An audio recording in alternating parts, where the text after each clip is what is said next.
మీరు మీ బిజినెస్‌కి municipal trade licence తీసుకుందాం అనుకుంటున్నారా? అయితే ఈ వీడియో మీకోసమే. వీడియోని పూర్తిగా చూడండి. స్టాప్ చేయకండి. ఎగ్జాంపుల్ మనం జీహెచ్ఎంసీ ట్రేడ్ లైసెన్స్ గురించి మాట్లాడుకుంటే ఇదొచ్చేసి జనవరి టు డిసెంబర్ వరకు వ్యాలిడిటీ ఉంటుంది. రీసెంట్‌గా జీహెచ్ఎంసీ ట్రేడ్ లైసెన్స్ రెన్యువల్స్ వాళ్ళకి డిపార్ట్మెంట్ నుంచి న్యూ అమెండ్మెంట్ రావడం జరిగింది. మనం డిసెంబర్ 20th లోపు జీహెచ్ఎంసీ ట్రేడ్ లైసెన్స్ రెన్యువల్ చేసుకుంటే no penalty. After December 20 to ఫిబ్రవరి 19కి చేసుకుంటే 25% గవర్నమెంట్ ఫీ పైన పెనాల్టీ అనేది పే చేయాల్సి ఉంటుంది. ఆఫ్టర్ ఫిబ్రవరి 19 నుంచి 50% గవర్నమెంట్ ఫీ పైన పెనాల్టీ అనేది పే చేయాల్సి ఉంటుంది.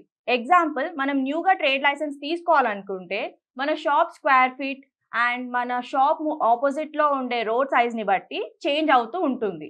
ఎగ్జాంపుల్ మన షాప్ స్క్వేర్ ఫీట్ వచ్చేసి 100 స్క్వేర్ ఫీట్ ఉండి మన షాప్ ముందల ఉండే ఆపోజిట్ రోడ్ వచ్చేసి 20 ఫీట్ ఉంటే 3 రూపీస్తో అండ్ 30 ఫీట్ ఉంటే 4 రూపీస్తో లేదా 40 ఫీట్ ఉంటే అబౌవ్ 6 రూపీస్తో మనం మల్టిప్లై చేసి గ్రీనరీ ఫండ్ అనేది యాడ్ చేసి మనం గవర్నమెంట్ ఫీ అనేది పే చేయాల్సి ఉంటుంది.